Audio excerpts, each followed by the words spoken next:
It's just a rash, Emma. Stop being so dramatic. My stepsister Vanessa's voice dripped with fake concern as I clutched my burning face in the bathroom mirror. The skin around my eyes and cheeks was already starting to blister, angry red patches spreading across my once clear complexion. My name is Emma Collins, and at 24, I never imagined I'd be fighting for my face because of someone I was supposed to call family. The morning had started normally enough. I was preparing for an important client presentation at the advertising firm where I'd recently been promoted to junior executive. My makeup bag was sitting on the bathroom counter as usual, but something felt off when I applied my moisturizer. The burning started immediately. At first, it was just a slight tingle, then a sting, and within minutes it felt like my face was on fire. That's when Vanessa appeared in the doorway, foam in hand, barely concealing her smirk. "Maybe you're just allergic to the new cream I bought you," she said, recording my reaction. I was trying to be nice, getting you expensive skincare for once. But I knew better. At 22, Vanessa had always resented me, especially since I'd landed my dream job while she struggled to hold down basic retail positions. Our parents' marriage 3 years ago had forced us to become roommates in our family home. A situation that grew more tense with each passing day. "What did you put in my moisturizer, Vanessa?" I demanded, my voice shaking as the pain intensified. She just rolled her eyes, still filming.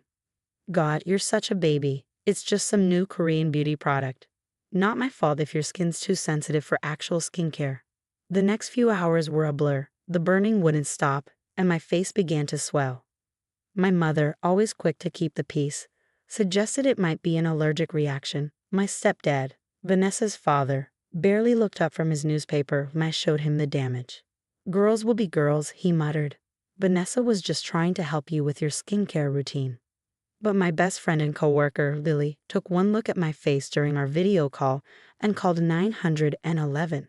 By the time I reached the emergency room, the blisters had spread to my neck, and my eyes were nearly swollen shut.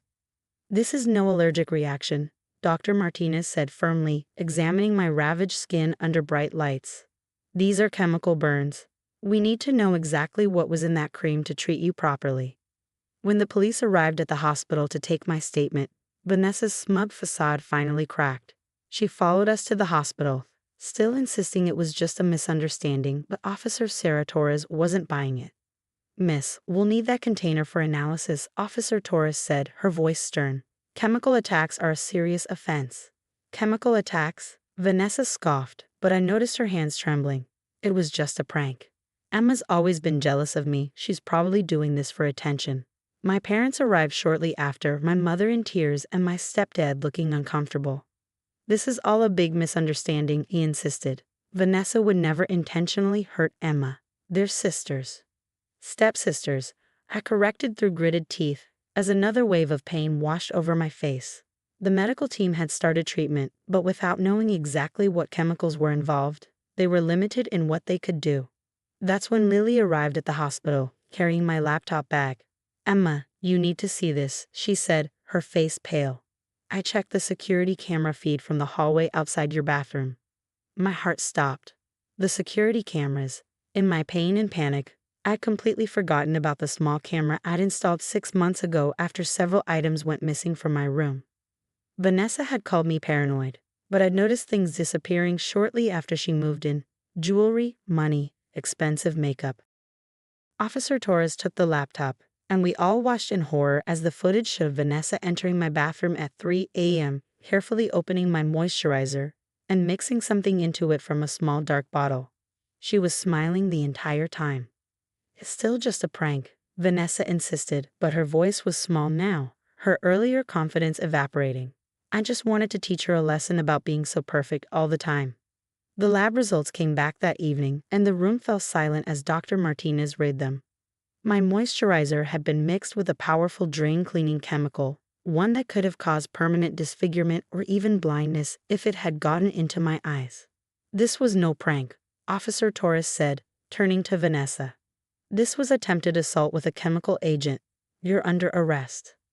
As they led Vanessa away in handcuffs, she screamed back at me, "It's not fair. You always get everything. The job, the praise, the perfect life. I just wanted to see you struggle for once." My mother collapsed into a chair sobbing while my stepdad finally looked shaken. But this was just the beginning. What the investigation would uncover about Vanessa's pranks would shock even the most hardened detectives. The next few weeks were a nightmare of hospital visits and police interviews. My face was healing slowly, leaving patches of discolored skin that the doctors hoped would fade with time. But the investigation into Vanessa was revealing something far more disturbing than a single act of jealousy. Detective Torres had obtained a warrant to search Vanessa's room, and what they found made my blood run cold. Hidden in a false bottom of her jewelry box was a small diary, its pages filled with detailed plans and what appeared to be a twisted scoring system. Each entry describes different pranks she planned for you, Detective Torres explained, showing me the evidence photos. She assigned points based on how much damage they would cause. The facial burning was worth 50 points. My hands trembled as I read through the entries. Missing earrings that had accidentally been thrown away, 5 points. Sugar in my car's gas tank that fortunately was discovered during routine maintenance, 20 points. Cutting the brake lines on my bicycle last summer, which I luckily noticed before riding, 30 points. There's more, Detective Torres said grimly. We found a hidden folder on her laptop. She's been part of an online forum where people share ideas for revenge pranks. Some of these people have actually caused serious injuries to their targets. The forum messages were horrifying. Vanessa had been posting under the username Perfect Sister Slayer, sharing her plans and getting encouragement from others. She'd even bragged about her successful pranks, posting pictures of my damaged belongings as trophies. My mother was devastated when she saw the evidence. I thought she was just going through a phase, she sobbed.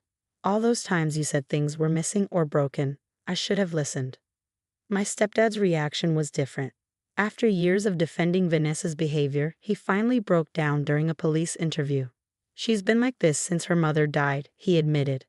I thought if I just loved her enough, supported her no matter what, she'd get better. Instead, I enabled her. But the most shocking discovery came when the police interviewed Vanessa's former roommates from college. She had 3 different roommates in one semester, all of whom had left suddenly citing personal reasons. The detective's investigation revealed that each girl had experienced mysterious accidents or illnesses while living with Vanessa. One girl was hospitalized after drinking from a water bottle that contained trace amounts of cleaning fluid, Detective Torres told me. Another suffered severe food poisoning that was never explained. They all suspected Vanessa, but couldn't prove anything. The college had quietly asked Vanessa to leave, which explained why she'd moved back home. She told everyone she was taking a break to find herself, but in reality, she'd been forced out due to safety concerns. During her interrogation, Vanessa finally cracked. It's not fair, she repeated, her calm facade crumbling. Emma gets everything handed to her. Perfect grades, perfect job, perfect face. Everyone loves Emma. No one even remembers I exist when she's around. So you decided to destroy her face? Detective Torres pressed. I just wanted her to know what it feels like to be invisible, Vanessa spat. To have people look away when they see you. She needed to learn that life isn't always perfect. The psychological evaluation that followed painted a disturbing picture. The therapist diagnosed Vanessa with severe personality disorders, noting her lack of empathy and obsession with perceived slights. Her mother's death when she was 12 had triggered a deep-seated need for control and attention, manifesting in increasingly dangerous behavior. My parents' marriage had apparently been the breaking point. Suddenly having a stepsister who was successful and well-liked had pushed Vanessa over the edge. Each of my achievements became, in her mind, a personal attack on her worth. The district attorney was preparing to file multiple charges, including assault with a caustic substance and attempted bodily harm. The evidence from previous incidents would demonstrate a pattern of escalating violence. One evening, as I sat with Lily reviewing the case files, she discovered something chilling in Vanessa's diary. The facial burning wasn't meant to be the end, it was just a test run. She had been planning something much worse for my upcoming business trip.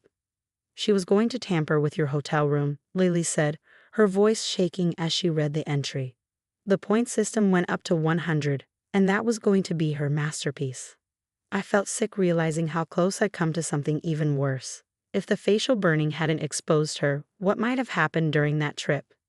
As my face slowly healed, leaving faint scars that makeup could mostly cover, I couldn't help but wonder how things might have been different if someone had noticed Vanessa's issues sooner.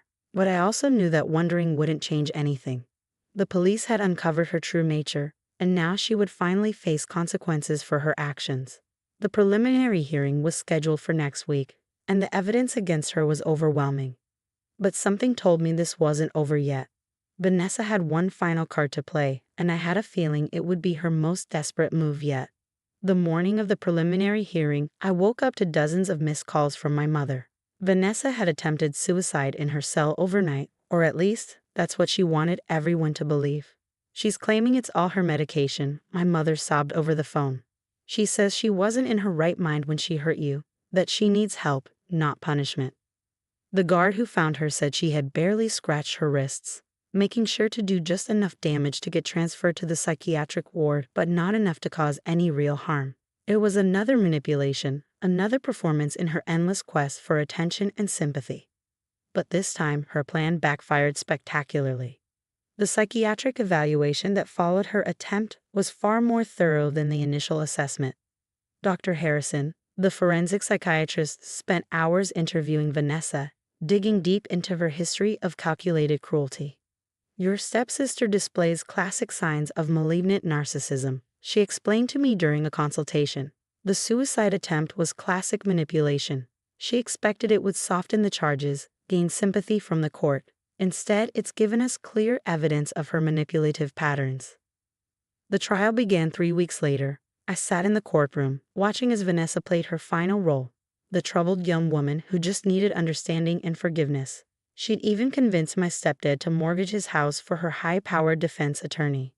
But the evidence was overwhelming. The prosecution presented the diary, the forum posts, the security footage. Former roommates testified about their mysterious illnesses. Even her college dean appeared, revealing the full story of why she'd been asked to leave. Then came the most damaging testimony, her own words from the psychiatric evaluation. Miss Stevens, the prosecutor addressed her, you told Dr. Harrison, and I quote, Emma needed to learn that beauty isn't permanent. I wanted her to feel ugly, to know what it's like when people stare for the wrong reasons. Do those sound like the words of someone who wasn't in their right mind? Vanessa's carefully constructed facade finally cracked. You don't understand, she screamed, jumping up from her seat. She took everything from me. My father's attention, my mother's memory, my place in the family. She deserved what she got. The courtroom fell silent. Her defense attorney closed his eyes in defeat. My mother started crying softly, but I sat there, straight-backed and strong, letting Vanessa's true nature reveal itself to everyone. The jury took less than 2 hours to reach a verdict. Guilty on all counts. The judge, citing the premeditated nature of the attacks and the psychiatric evaluation, sentenced her to 8 years in prison with mandatory psychiatric treatment.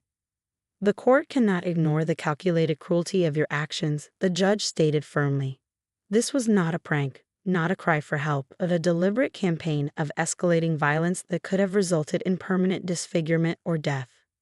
As they led Vanessa away, she turned to me one last time. I hope those scars never fade, she spat. I hope you see me every time you look in the mirror.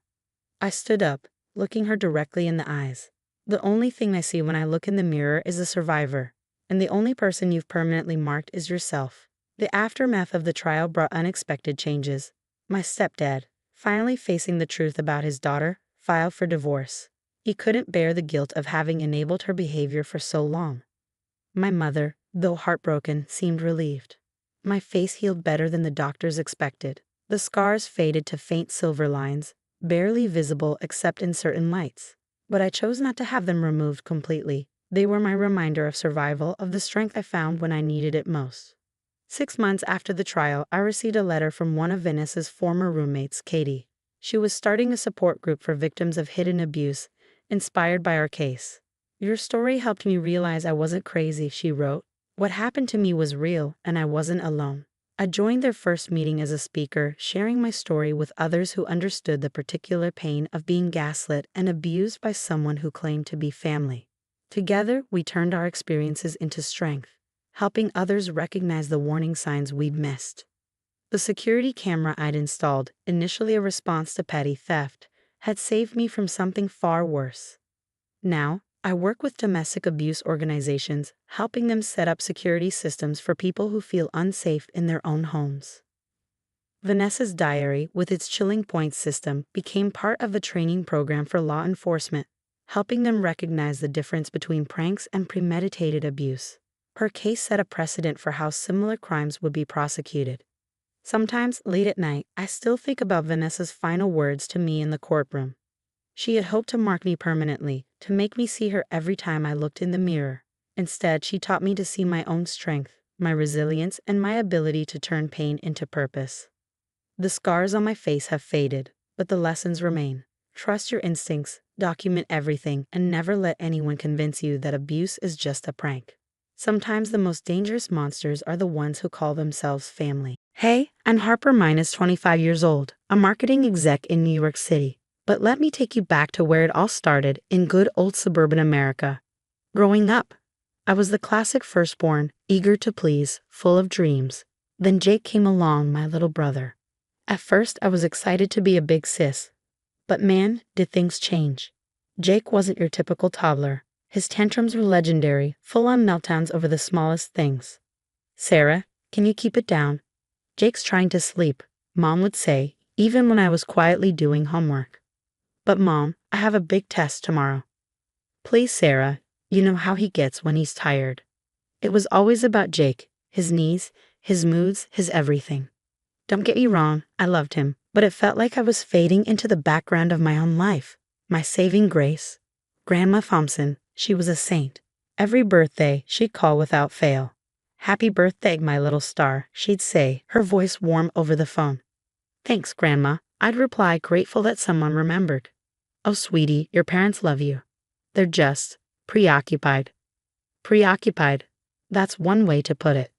Try telling that to 16-year-old me, sitting alone on my sweet 16 while my parents were out handling another one of Jake's cool incidents. "We'll celebrate this weekend, honey," Dad promised when they finally got home. Spoiler alert, we didn't. But it wasn't all bad.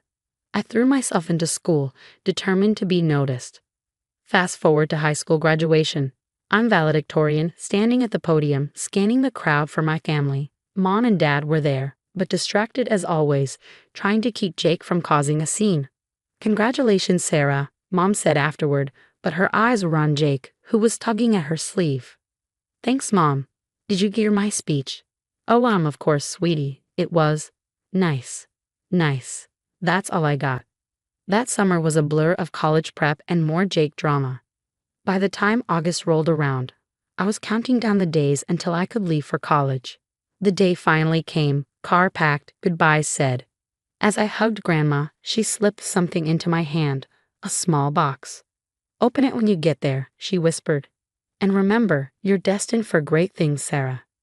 Driving away, watching my house disappear in the rearview mirror, I felt a mix of excitement and relief. College was my chance to start fresh, to finally be seen for who I was. Little did I know, that was just the beginning of my journey to find my voice. But that's a story for another day.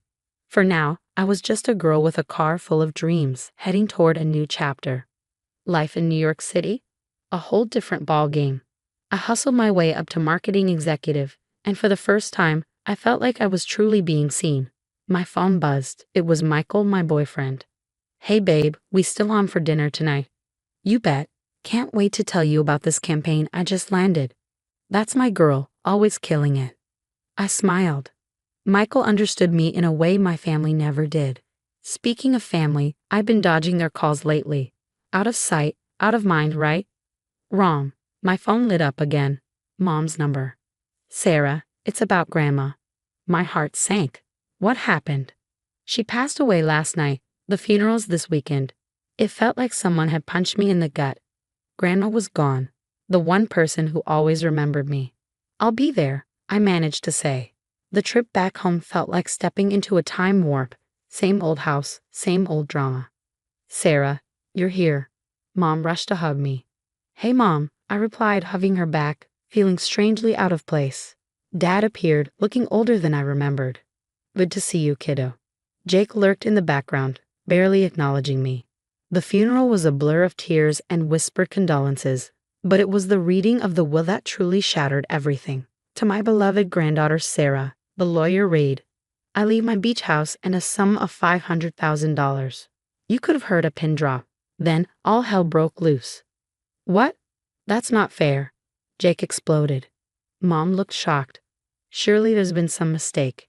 No mistake, the lawyer confirmed. Mrs. Thompson was very clear about her wishes. I sat there stunned. Grandma had left me everything. Jake turned on me, furious. You were always her favorite. I bet you manipulated her into this. Excuse me? I shot back. I didn't even know about this. Dad tried to calm things down. Now kids, let's not fight. Sarah, you'll share with your brother, right? I couldn't believe what I was hearing. Share? Are you kidding me? Mom chimed in. Sarah, be reasonable. Jake needs this money more than you do. That was the last straw. Years of pent-up frustration came flooding out. Reasonable? When have any of you ever been reasonable with me? My whole life has been about Jake. My birthdays, my achievements, everything ignored because Jake needed attention. That's not true. Mom protested weakly. Isn't it? Where were you on my sweet 16? Or when I gave my valedictorian speech? Always dealing with Jake's latest crisis. Jake sneered. Oh, poor Sarah, always the victim. I rounded on him. You don't get to talk. You've had everything handed to you on a silver platter. I worked my ass off, I snapped. Sarah, language. Mom gasped. No, Mom, I'm done sugarcoating things. Grandma left me this inheritance because she saw me. She was the only one who ever did. Dad tried to intervene. Now, Sarah, we love you both equally. Save it, Dad. Your actions have always spoken louder than words. And they've been crystal clear. I stood up, shaking with a mix of anger and adrenaline. I'm not sharing the inheritance. It's mine, fair and square. And frankly, it's the least I deserve after years of being treated like I didn't matter. The room erupted into chaos. Jake was yelling, Mom was crying, and Dad was trying to calm everyone down. But for once I didn't care. I walked out, head held high. As I drove back to the city, I felt a weight lift off my shoulders. For the first time in my life, I had stood up for myself against my family. It hurt, yeah, but it also felt dang good. I dialed Michael's number. Hey, you free to talk? You won't believe what just went down. Little did I know, this was just the beginning of the storm. But for now, I was breaking free, and it felt amazing. Back in New York, I threw myself into renovating Grandma's beach house. It became my sanctuary, a place where I felt her love surrounding me. But my family had other plans. My phone buzzed with yet another text from Mom. Sarah, honey, we miss you. Can't we talk about this? I ignored it, just like the dozen before. Then came one from Jake. Way to abandon your family, sis. Real classy. Frustrated, I tossed my phone aside. Couldn't they just let me be? Later that week, I met up with Lena, my best friend, and Michael for drinks. They won't stop messaging me, I vented. It's like they can't accept that I don't want to share the inheritance. Lena raised an eyebrow. Share? Girl, that's your money. Your grandma left it to you for a reason. Michael nodded in agreement. Sarah, have you ever considered that what they're doing might be emotional abuse? I scoffed. Abuse? That's a bit strong, isn't it? Is it? Lena challenged. They've been dismissing your feelings and needs for years. That's not normal, Sarah. Her words hit me hard. Could it really be abuse? I couldn't shake the thought. Maybe I should talk to someone about this, I admitted. And that's how I found myself in Dr. Patel's office the following week. Tell me about your childhood, Sarah, she prompted. As I talked, memories came flooding back. Like the time I won a science fair, but my parents missed it because Jake had a meltdown at school. They didn't even congratulate me later. The hurt felt fresh, as if it had just happened. Dr. Patel listened intently. Sarah, have you ever considered that Jake's behavior might not always have been uncontrollable? I frowned. What do you mean? Sometimes children learn that certain behaviors get them attention. It's possible Jake's tantrums were, at times, a form of manipulation. It was like a light bulb went off. All those times Jake's tantrums seemed to happen at the most inconvenient moments. Had he been playing us all along? Over the next few weeks, therapy helped me see my family dynamics in a new light. I felt stronger, more sure of myself. Then came the bombshell, a voicemail from Dad. Sarah, we need to talk. We're having some financial troubles. Jake's in a bit of a mess. We're coming to New York next week. We really need to sort this out. As a family. I sat there, phone in hand, as a mix of dread and determination washed over me. They were coming here, to my turf. This time, I'd be ready for them. The week before my family's arrival, I prepped with Dr. Patel and my friends, setting clear boundaries and strategies for dealing with potential manipulation. When they showed up at my apartment, the tension was palpable. "Sarah, sweetie, you look well," Mom said, hugging me stiffly. Dad nodded awkwardly.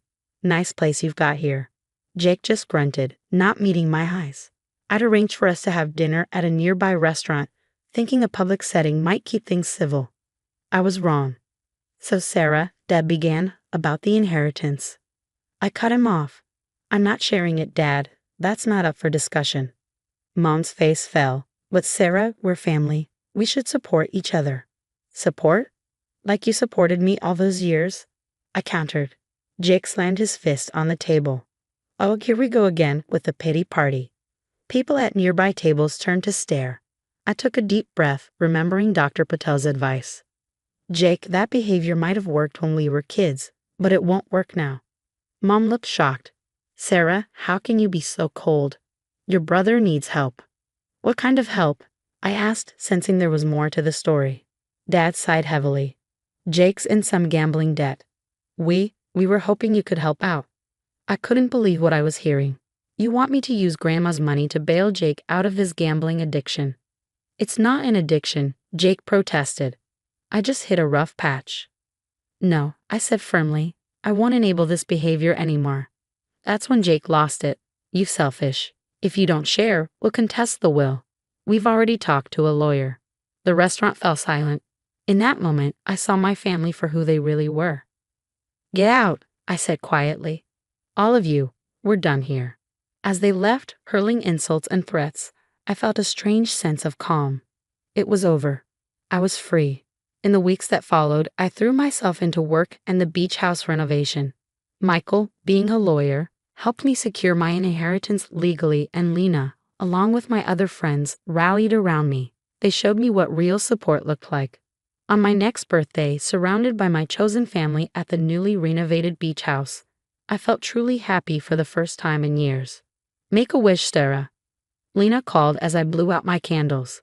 I didn't wish for reconciliation with my toxic family. Instead, I wished for continued strength and growth in my new life.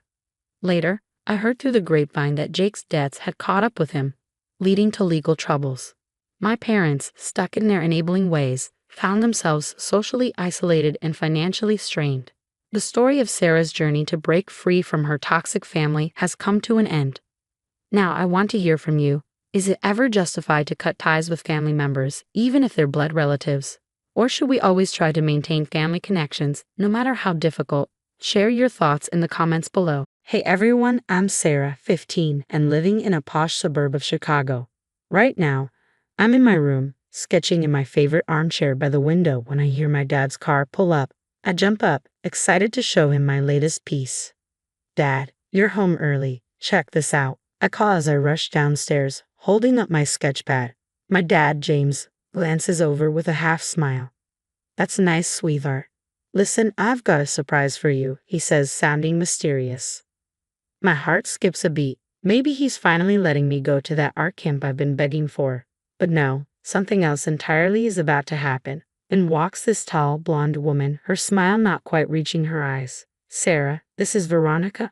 We've been seeing each other, and she's going to be staying with us for a while." I force a smile, but inside I'm freaking out. It's been just me and Dad since Mom passed away 3 years ago. We were a team. Fast forward a few weeks, and Veronica has completely taken over the house, redecorating, rearranging, and worst of all, monopolizing Dad's time. One afternoon, I'm in the kitchen with my best friend, Zoe. I swear, Zoe, it's like I don't even exist anymore. Yesterday I tried to talk to Dad about my art project, and Veronica interrupted to show him some dumb modeling photos. Zoe rolls her eyes. "That sucks, Sar. Have you tried talking to your dad?" I nod. "Yeah, but he just says I need to give her a chance and make her feel welcome. It's like he's forgotten I live here too." Just then, Veronica strolls into the kitchen, wearing one of Dad's shirts and not much else.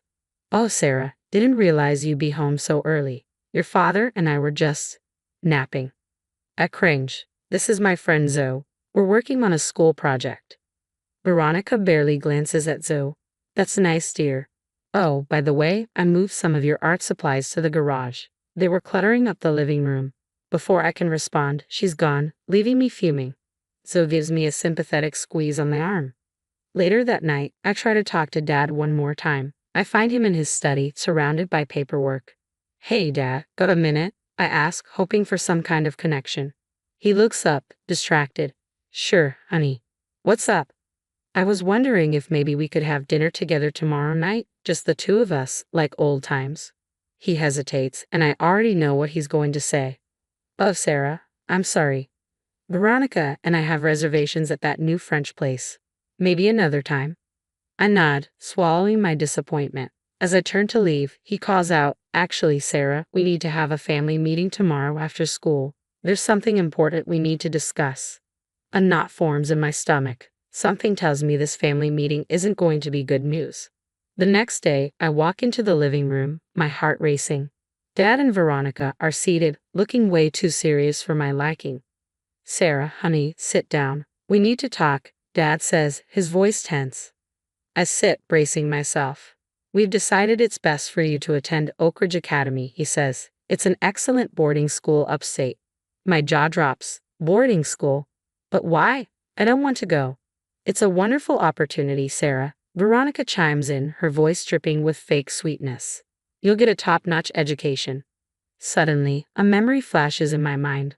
Last week, I overheard them talking in the kitchen. Veronica's voice echoed. James, I'm worried about Sarah. She's always around. Don't you think she's ruining our romance? Back in the present, I stand up, shaking. This was your idea, wasn't it? I point at Veronica. You want to get rid of me. Sarah, that's enough, Dad says sternly. This decision is final. I storm to my room, slamming the door behind me. Grabbing my phone, I call the only person who might help, Aunt Lisa. Aunt Lisa, please, you have to talk to Dad. He's sending me away. Oh, sweetie, she sighs. I'll try, but you know how stubborn your father can be. The next few days are a blur of pleading, bargaining, and tears, but nothing works. Before I know it, I'm standing in front of Oak Ridge Academy, a huge, imposing building that feels more like a prison than a school. This is for the best, Sarah, Dad says, not even looking me in the eye. You'll see. Veronica doesn't even bother to get out of the car as they drive away, leaving me feeling more alone than I've ever felt in my life. The first few weeks at Oak Ridge are a nightmare. Strict rules, demanding classes, and the gnawing homesickness. My roommate Emily is nice enough, but I miss my friends, my room, my art. One day, after getting chewed out by my history teacher for daydreaming, I text Dad, I hate it here. Please let me come home. His response comes hours later, you'll adjust. Give it time. I stare at my phone, fighting back tears. That's when I overhear a group of girls gossiping nearby. Did you hear about the new girl? Her dad shipped her off so he could shack up with his girlfriend. No way. That's so messed up. Yeah, I heard the girlfriend's barely older than us. My face burned with shame and anger. Is that what everyone thought? That I'd been tossed aside for Dad's midlife crisis?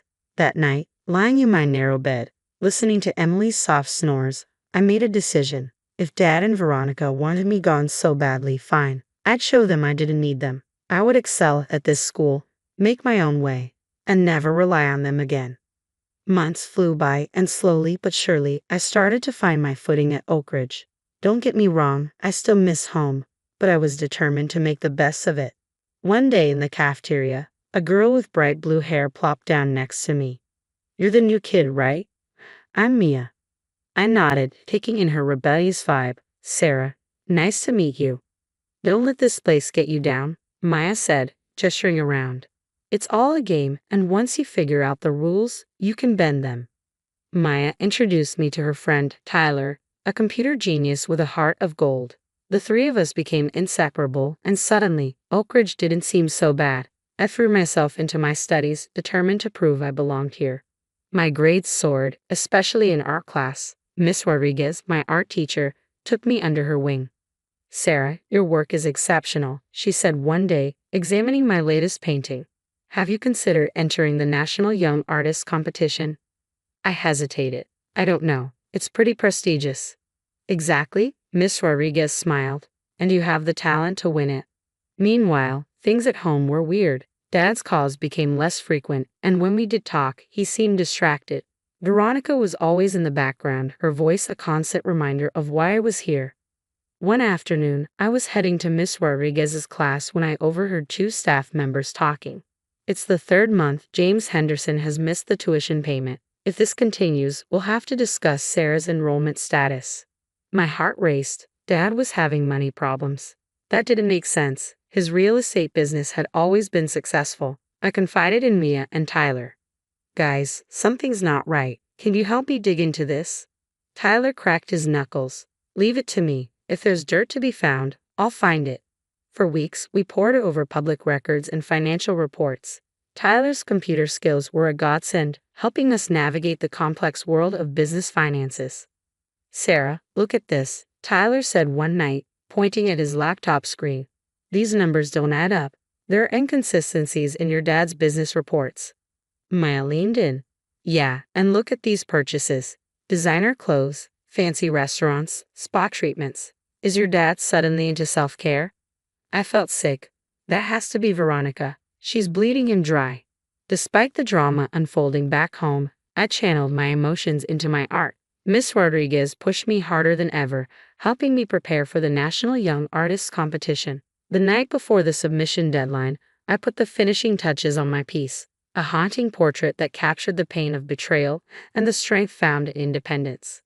Weeks later, Miss Rodriguez burst into the art room, waving an envelope.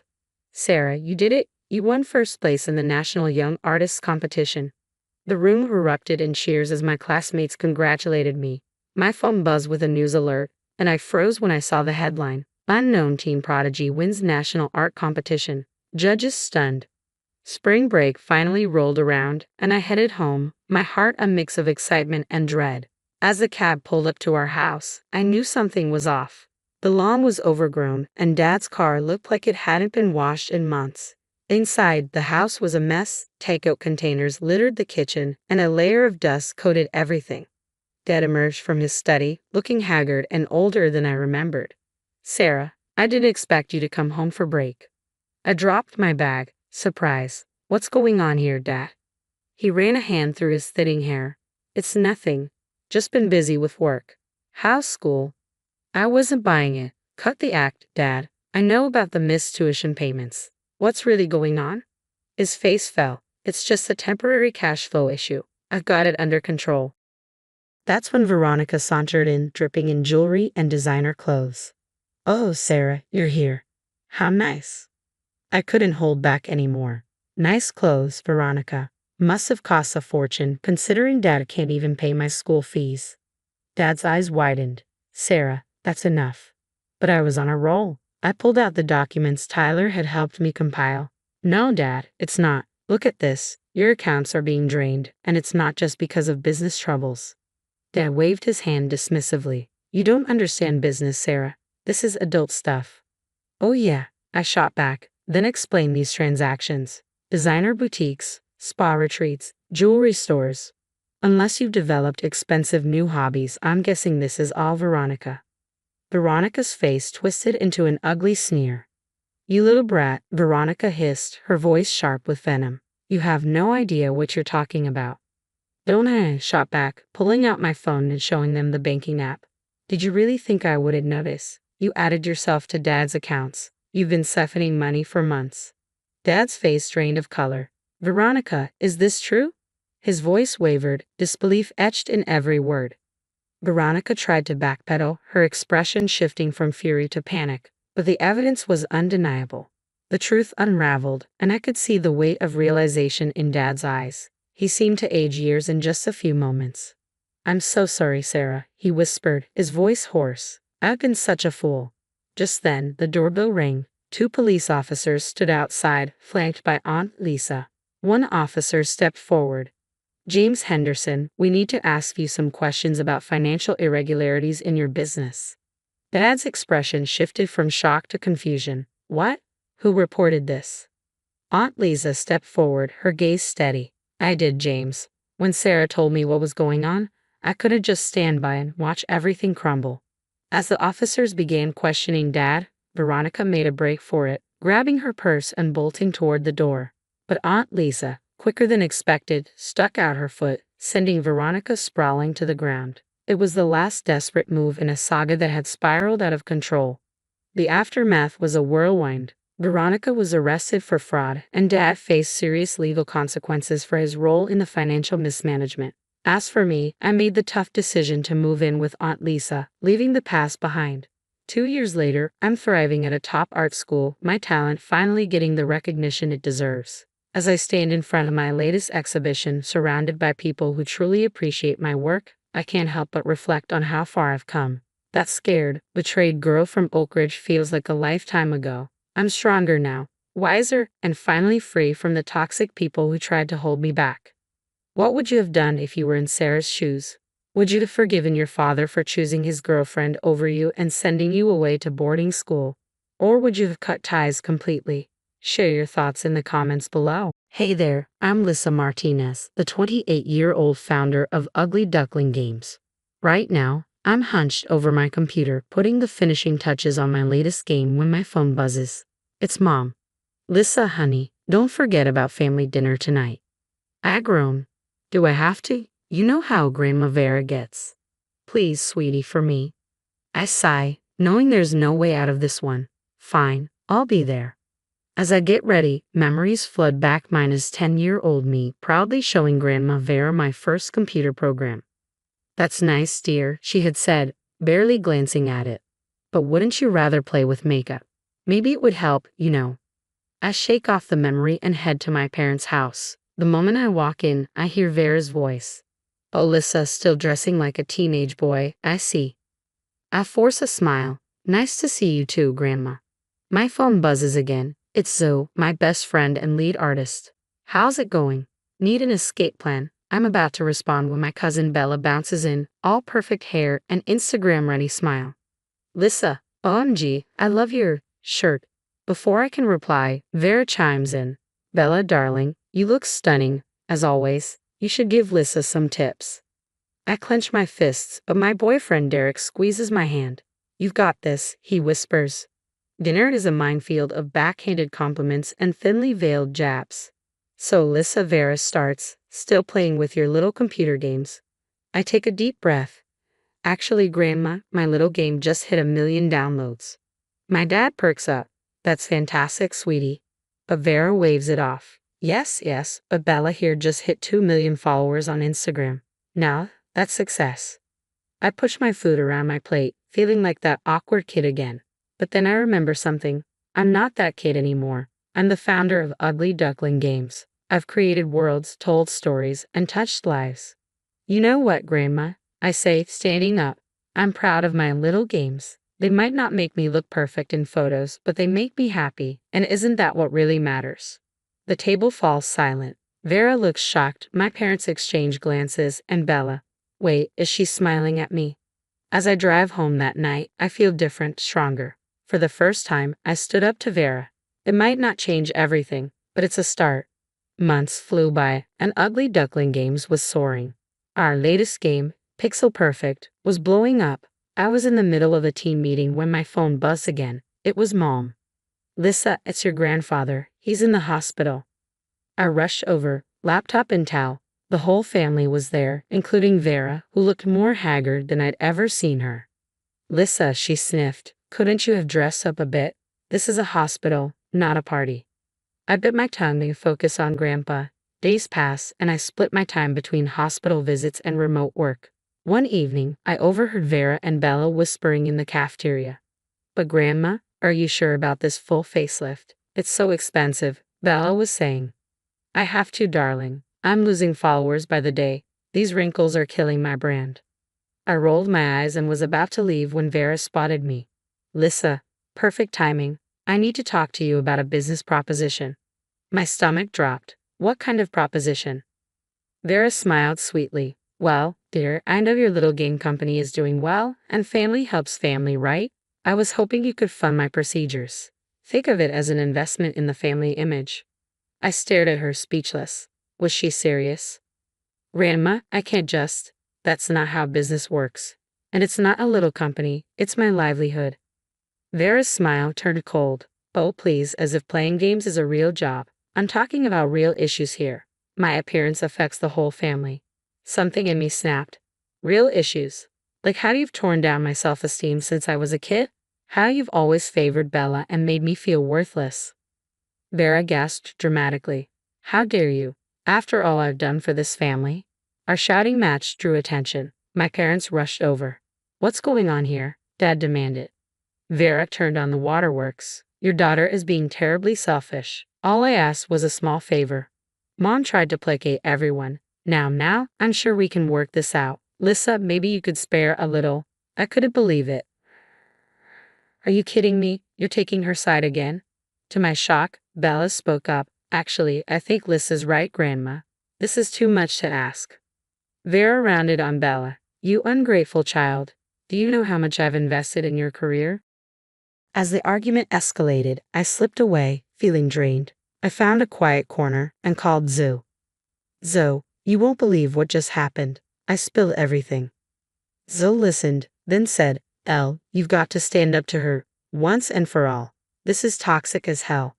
Derek, who had just arrived at the hospital, found me and echoed Zoe's sentiments. Bae, you're not that scared kid anymore. You're a successful businesswoman. Don't let her push you around. I nodded, feeling a mix of anger and determination. You're right, this ends now. As I hung up, I saw Vera approaching, fake tears still in place. But this time, I was ready for her. Lissa dear, about our little misunderstanding. I held up a hand. Save it, Grandma. I'm done playing your games. And trust me, I know games. The look on her face was priceless. For once, Vera was speechless. As I walked away, I felt lighter. But I knew this wasn't over. Vera wouldn't give up easily. And honestly, neither would I. Game on, Grandma. After our hospital showdown, I decided to play Vera at her own game. I called her, forcing sweetness into my voice. Grandma, I've been thinking about your request. Maybe we can work something out. Vera's tone instantly changed. Oh, Lissa, I knew you'd come around. You're such a good girl. As I hung up the phone, Zoe raised an eyebrow. What are you up to? I grinned. Let's just say Grandma's about to star in her own game. Over the next few weeks, I dug into Vera's past, and what I uncovered was shocking. Years of manipulating family members, including draining Bella's social media earnings for her own investments. I called Bella. Hey, cuss. Quick question. Have you ever actually seen the profits from your sponsored posts? Her hesitation spoke volumes. Well, Grandma handles all that. She says it's for tax purposes. Bingo. At the studio, we were in crunch mode for our new game True Colors, but now I had a secret mission. Guys, we're adding a new character, the Narcissist Queen. And wait till you see her special moves. As we prepped for the launch party, I kept Vera sweet, even suggesting we host it at her favorite country club. Oh, you dear girl, she gushed. I knew you'd see things my way eventually. But behind the scenes, I was gathering receipts, bank statements, emails, even recorded conversations. Vera had been busy and not in a good way.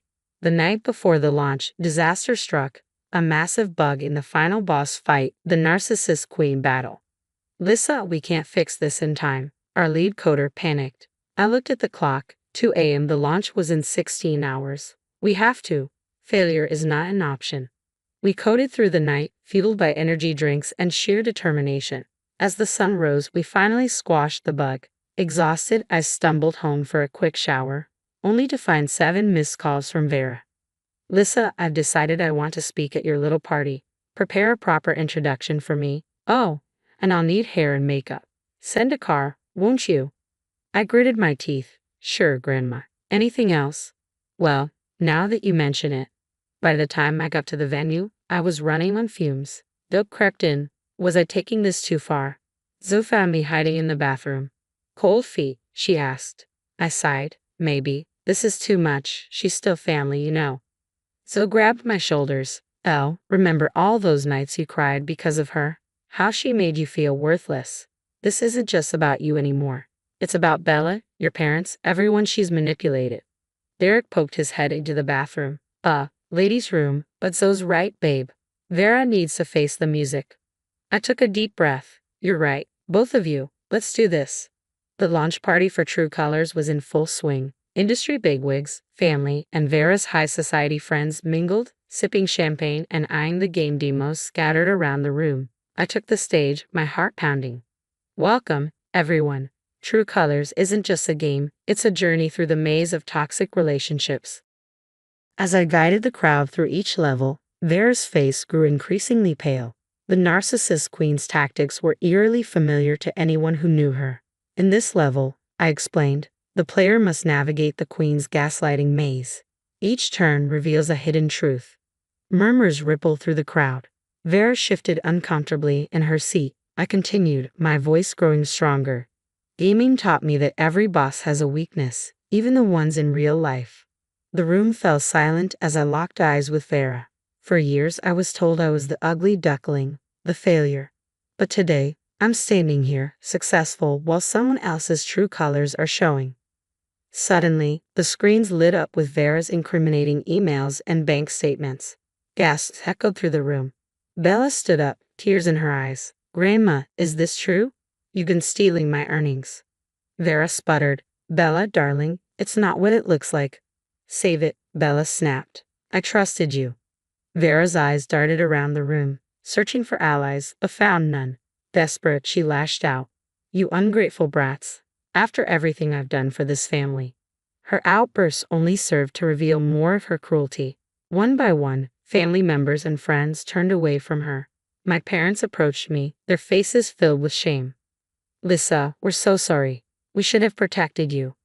I nodded, tears pricking my eyes. It's a start. In the weeks that followed, True Colors became a smash hit, praised for its raw portrayal of emotional abuse. Ugly Duckling games shifted focus, creating games that promoted self-acceptance and anti-bullying messages. Bella reached out, wanting to collaborate on a project to help young influencers protect themselves from exploitation. As for Vera, last I heard, she'd been cut off from her social circles, her carefully crafted image in tatters. Sitting in my office, looking at the True Colors poster on the wall, I couldn't help but smile. The ugly duckling had grown up, faced her demons, and emerged victorious. A notification popped up on my phone, another glowing review for our latest game, Rise of the Underdog. I leaned back in my chair, reflecting on the journey from a little girl crushed by cruel words to a woman strong enough to stand up to her abuser. It hadn't been easy, but it was worth it. The intercom buzzed. Boss, the team's waiting for the meeting. On my way, I replied, standing up. As I walked to the conference room, I passed a mirror. For the first time in forever, I didn't see an ugly duckling. I saw a swan, strong and beautiful in her own unique way. Game over, Vera. This ugly duckling just won. And that's a wrap on Lisa's journey, from belittled granddaughter to triumphant game developer. Now, we want to hear from you. Was Lisa justified in publicly exposing Vera's manipulation and abuse, or did she go too far by humiliating her grandmother at the game launch? Where's the line between justice and revenge when it comes to family toxicity? Drop your thoughts in the comments below.